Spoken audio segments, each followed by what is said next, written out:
حضرت عیسیٰ علیہ السلام کے پاس ایک شخص آیا، کہنے لگا میں نے آپ کے ساتھ رہنا ہے، میں نے ہمیشہ آپ فرمانے لگے میں ضرور ساتھ رکھوں گا پر دنیا داری کا مطالبہ نہ کرنا جی۔ تو اس پیر دے بندے کی مرید ہون جدے مرید ہویا دکان ہی نہ چمکے، کیا مطلب ہوا بیعت ہونے کا؟ اتنی دیر کے مرید ہوئے ہیں تو کوئی فائدہ نہیں ہوا، نہ کاروبار چمکا نہ دکان بنی۔ الٹا پیر صاحب کہتے ہیں سود بند کر دو، دھوکے بند کر دو، فریب بند، جتوں ہوندا پیا تو بھی نہیں ہون دیندے، کیا فائدہ ہے نا جی؟ تو کوئی مکر فریب ہی نہیں، دجل ہی نہیں، سادہ سادہ کام کیسے ہوگا؟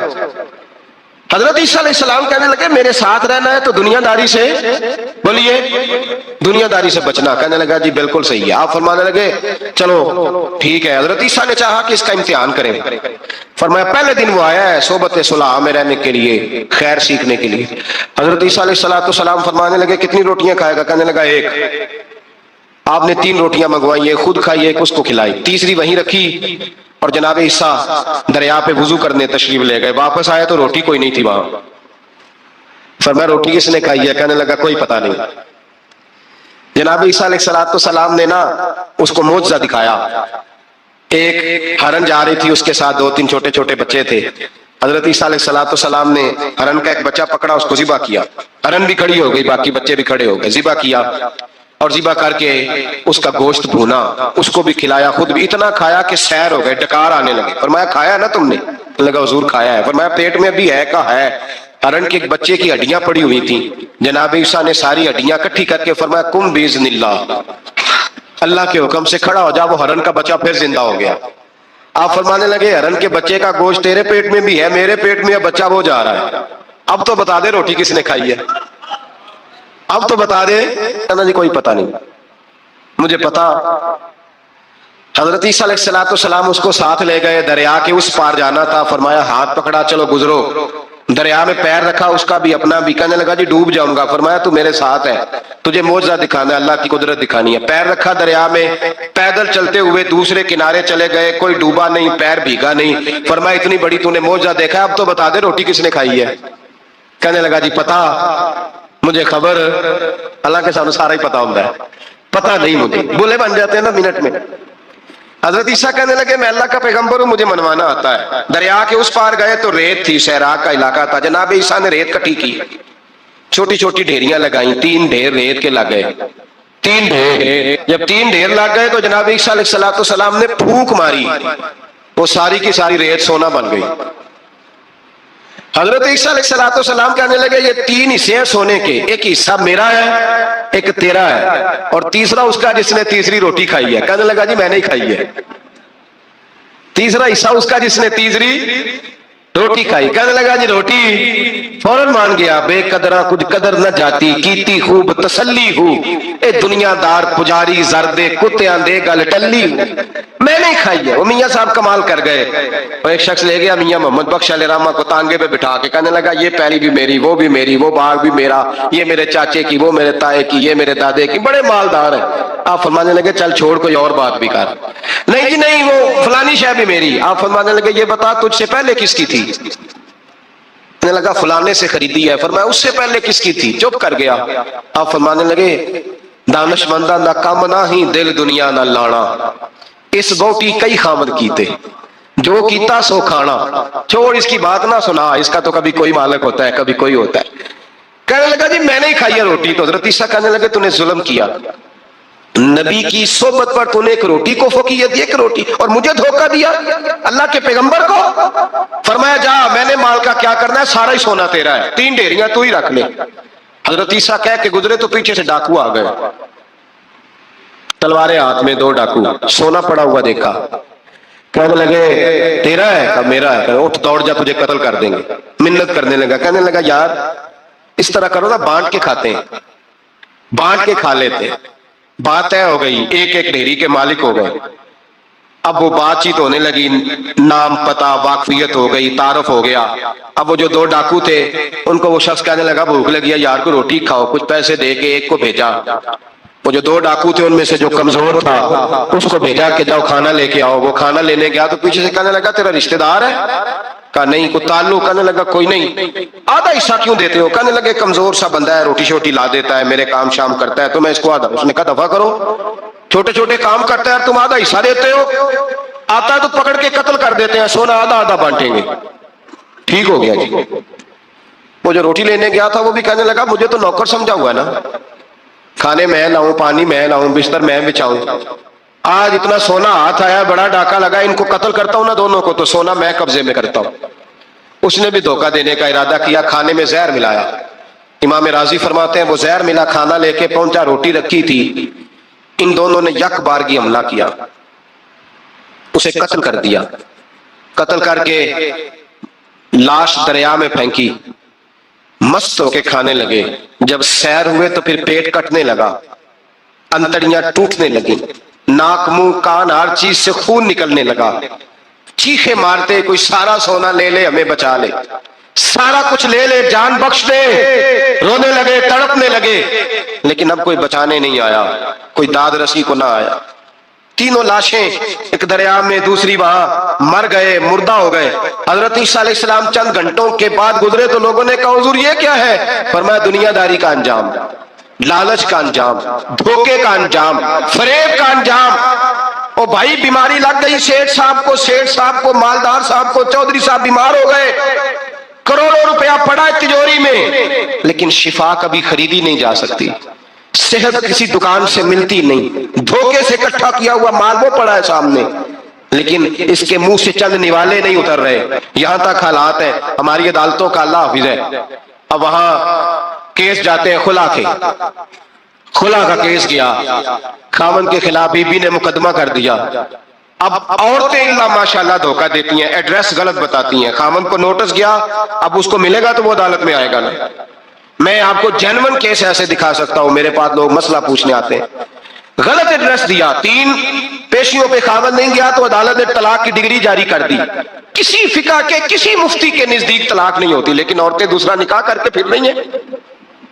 کسی سنے غور کرے, اس میں اختلاف بھی نہیں ہے, مسالک کا نکاح نہیں, لیکن طلاق. اب ہم نے دھوکہ دیا, بھائی دیکھیں میرے پاس طلاق ہے یونین کونسل کی, یہ میرے پاس طلاق ہے عدالت کی, یہ میرے کیا کر. طلاق نکاح یونین کونسل کے ساتھ ہوتا ہے کہ خاوند کے ساتھ؟ اور بولے تو صحیح یار, کس کے ساتھ ہوتا ہے؟ طلاق یونین کونسل دے گی, خاوند دے گا. عجیب تماشا ہے. عدالت کے ساتھ نکاح ہوا کہ خاوند کے ساتھ؟ عجیب بات ہے بھائی. کسی جاؤ چوتھے آدمی سے کو طلاق دے دے, کیسے طلاق ہو؟ موٹی سی بات ہے. اور لوگ آ کے گھر بسانا ہوتا ہے نا, اور اللہ معاف کرے اس دھوکے میں کئی دفعہ سرپرست بھی شامل ہوتے ہیں اور دلیلیں دیتے ہیں, کہتے جی نہیں پھر دالتے غلط ہے, پاکستان کا قانون. میں نے کہا مجھے کیا بتاتے ہو, پاکستان کے قانون عدالت کی میں بات ہی نہیں کرتا, میں تو رسول اللہ کی بات کرتا ہوں, تو نبی پاک کی بات کر رہا ہوں. جب مصطفیٰ کریم کا قانون آ گیا تو بات ختم ہو گئی, وہ کوئی سا بھی قانون ہو. دھوکہ اتنا عام ہے, فریب اتنا عام ہے, جھوٹ اتنا عام ہے, دجل اتنا عام ہے. لوگ ہر بات میں دھوکہ, دینداری میں دھوکہ, نکاح اور طلاق میں دھوکہ, ہر جگہ لوگ دھوکے کے ساتھ جینا چاہتے ہیں. فریب اور فراڈ کا لائسنس.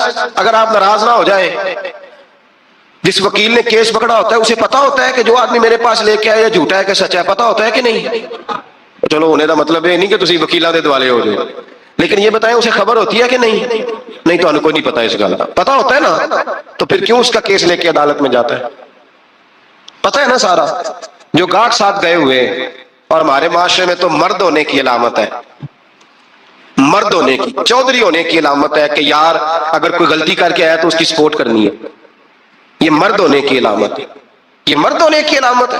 مرد وہ ہوتے ہیں جو سپورٹ کرتے ہیں دوستوں کے گناہوں میں, وہ مرد ہوتے ہیں. شرم آنی چاہیے, نظر جھک جانی چاہیے یہ بات کرتے ہوئے. میں یاروں کا یار ہوں, یار اگر گناہ میں الجھ جائیں گے تو میں سپورٹ کروں گا, چھ مانا دارت. میرے نبی پاک صلی اللہ علیہ وسلم نے فرمایا اپنے بھائی کی مدد کر, چاہے وہ ظالم ہو یا مظلوم ہو. تو صحابہ نے کہا حضور ظالم کی مدد کیسے کریں؟ فرمایا اسے ظلم سے روک دو, یہ تمہاری مدد ہوگی اس کے حق میں. اسے منع کرو ظلم سے. کیا تو یہ مرد ہونے کی علامت ہے کہ میرا بھائی آ گیا تو جیسے کہے گا میں نے ویسے کرنا ہے, اس کا ہاتھ پکڑ اسے منع کر, یہ تیری مردانگی کی علامت. میرے نبی پاک علیہ الصلوۃ والسلام نے فرمایا میرا مومن کبھی کسی کو دھوکا, اس کے مزاج میں دھوکا نہیں ہوتا, فریب نہیں ہوتا, فریب نہیں. ہمارے یہاں ایک اور بات بھی اب بڑی عام ہے, اتنے لمبے آرٹیکل چھپے ہیں, کبھی کتابیں کھول کے پڑھو کہ ہم اسلام کی رسوائی کا کتنا سبب بن رہے ہیں. یورپ میں نوجوان گئے اور ان عورتوں سے نکاح کیے صرف نیشنلٹی لینے کے لیے. کیا نیشنلٹی لینے کے لیے غیروں سے دھوکا کرنا جائز ہے؟ میرے نبی پاک صلی اللہ علیہ وسلم بدر میں تھے, 2 صحابی آ رہے تھے, دونوں بہادر صحابی تھے. رستے میں ابو جہل سے ملاقات ہو گئی. ابو جہل کہنے لگا تم جا رہے ہو اپنے نبی کے ساتھ جنگ میں تعاون کرو گے؟ وہ صحابہ کہنے لگے نہیں، ہم تو ویسے جا رہے ہیں، ہم بالکل بھی جنگ نہیں کریں گے۔ کا وعدہ کرتے ہو؟ کا وعدہ کرتے ہیں۔ وہ دونوں آ گئے حضور کے پاس، یا رسول اللہ صلی اللہ علیہ وسلم ہم آ رہے تھے اور ابو جہل ملا ہے، ہم نے وعدہ کر لیا ہم جنگ نہیں لڑیں گے۔ 313 لوگ تھے اور ایک ایک آدمی کی ضرورت تھی۔ کہا حضور کافر سے وعدہ کیا ہے، کافر سے۔ نبی پاک نے فرمایا تم ہتھیار نہیں اٹھاؤ گے، وعدہ کافر سے کیا پر کیا تو ایک مومن نے ہے نا۔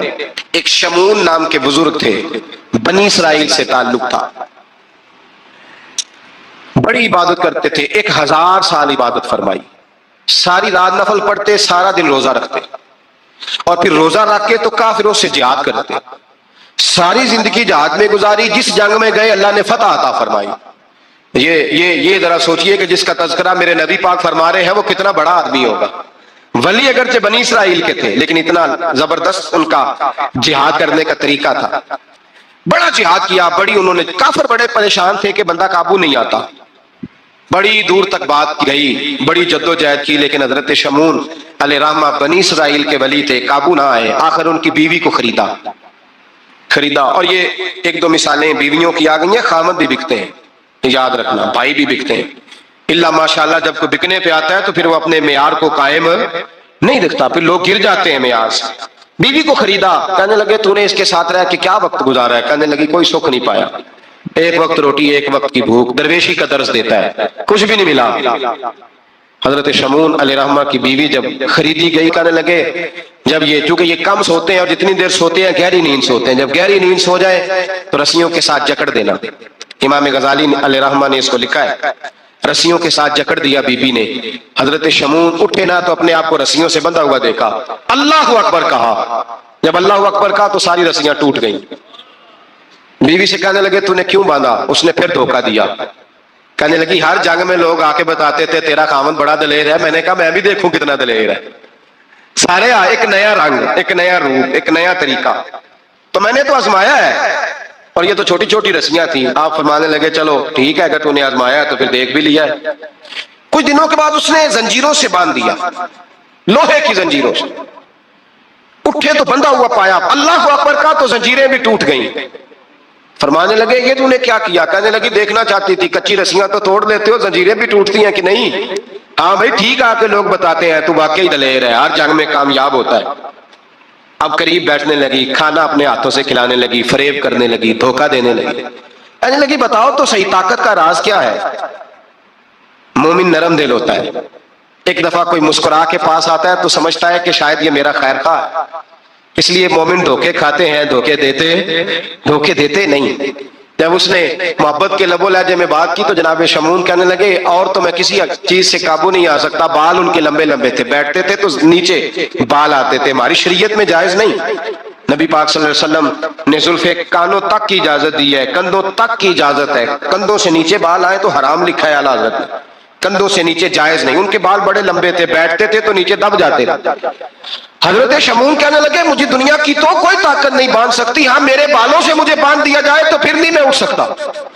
بس اس کے ہاتھ بات آ گئی، اس نے کھانا بھی کھلایا، اس نے بستر بھی بچھا کے دیا، پیر بھی دبایا، جب سو گئے تو اس نے ان کے بالوں سے انہیں باندھ دیا اور کافروں کو جا کے بتایا کہ آج نہیں کھل سکے گا۔ جب اٹھے تو بندھا ہوا دیکھا، بیوی کی طرف دیکھا، تجھے خیال نہیں آیا کھول دے؟ کہنے لگی ساری زندگی غربت دی تو نے، یہ دیکھ مجھے ہیرے ملے ہیں، کنگن ملے ہیں، یہ دیکھ میرے کانوں میں ہیرا سونا چاندی ہر چیز، چل جا، تیرا کیا کرنا ہے؟ ساری رات عبادتیں، سارا دن تو ذکر فکر اور جہاد میں گزار دیتا۔ دھوکہ دیا۔ ان کافروں نے آ کے ستون کے ساتھ چارپائی اٹھائی اور ستون کے ساتھ کھڑی کی، پھر رسیوں اور زنجیروں سے باندھا۔ اللہ کے ولی کا سب سے پہلے ناک کاٹا، پھر تلوار کے ساتھ کان کاٹے، پھر آنکھیں نکالی۔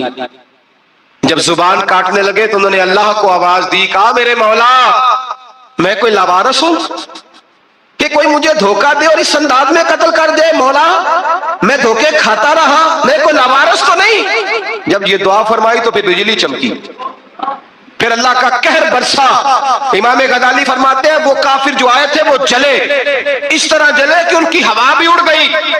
اب وہ بی بی دوڑی آئی اور پیروں میں بیٹھی، کہنے لگی بخش دو۔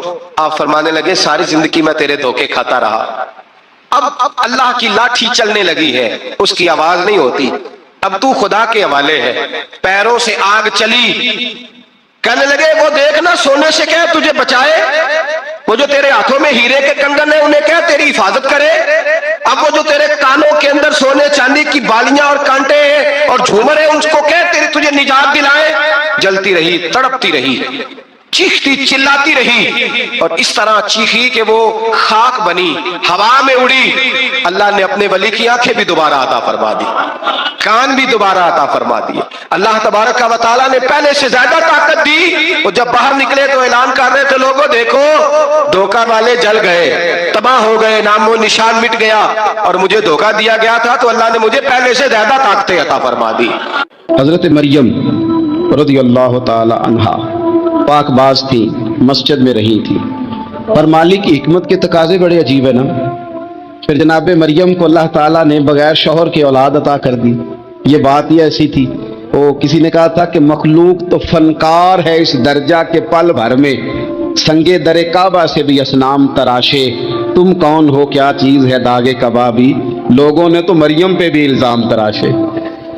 تو لوگوں نے کہا کدھر سے لے آئی بچہ, تیرا باپ تو ایسا نہیں تھا, کہاں سے لے آئی.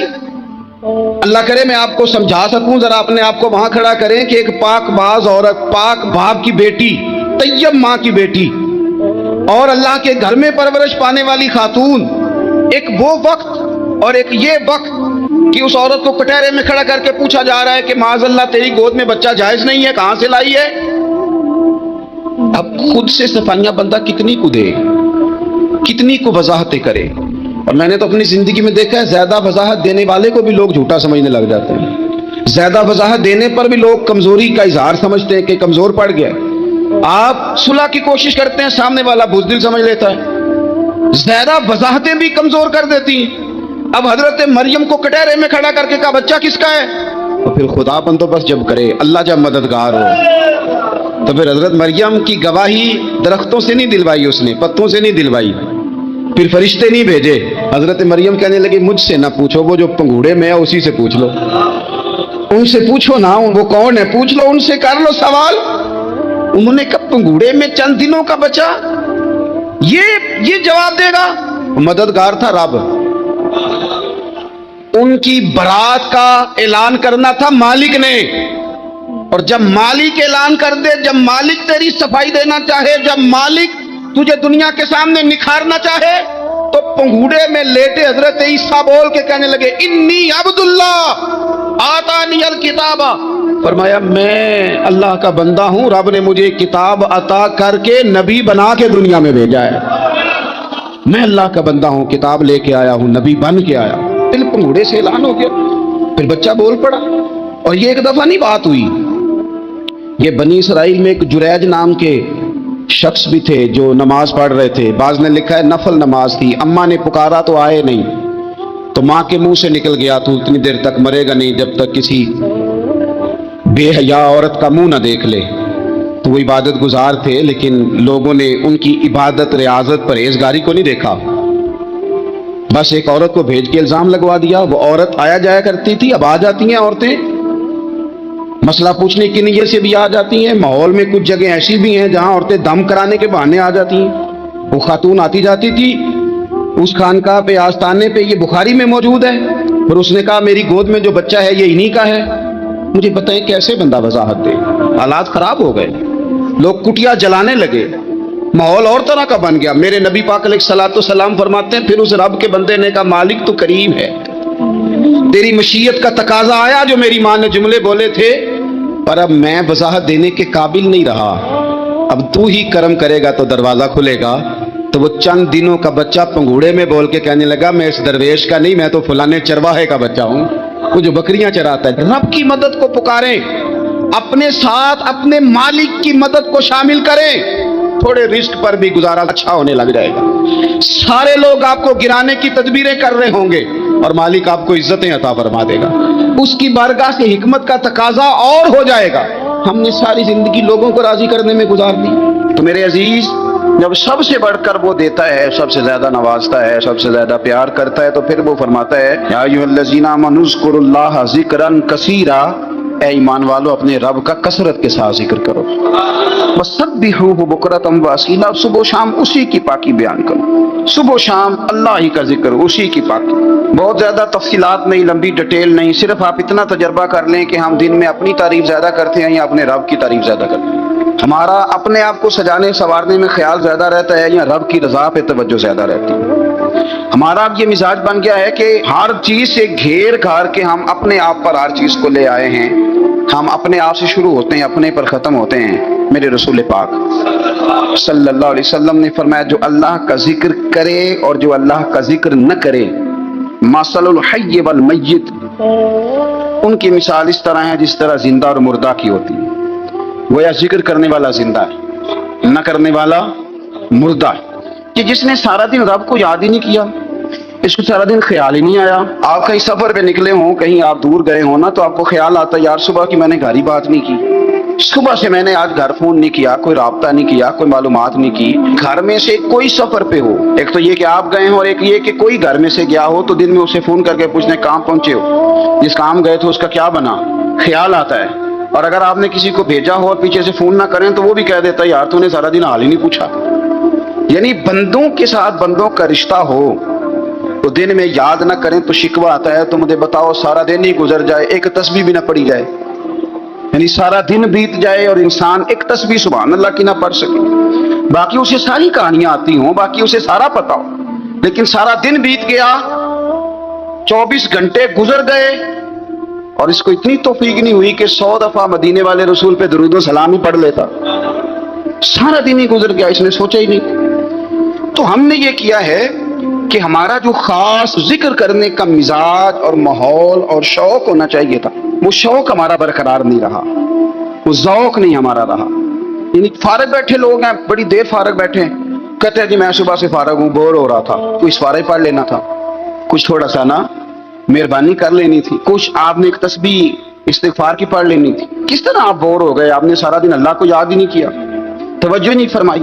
اور پھر اگر آپ اللہ کا ذکر کریں اور جس صفاتی نام کے ساتھ آپ اپنے رب کو یاد کر رہے ہیں اس کا معنی سمجھ کے کریں، یا رحمانو یا اللہ، یا رحمان یا رحمان یا رحمان، جب آپ کہیں گے تو پھر عرش کا مالک بڑی رحمت نازل فرمائے، جب آپ کہیں گے یا کریم یا کریم یا کریم تو پھر وہ کرم کے دروازے کھول دیتا ہے۔ آپ کا ایک خاص رنگ ہو۔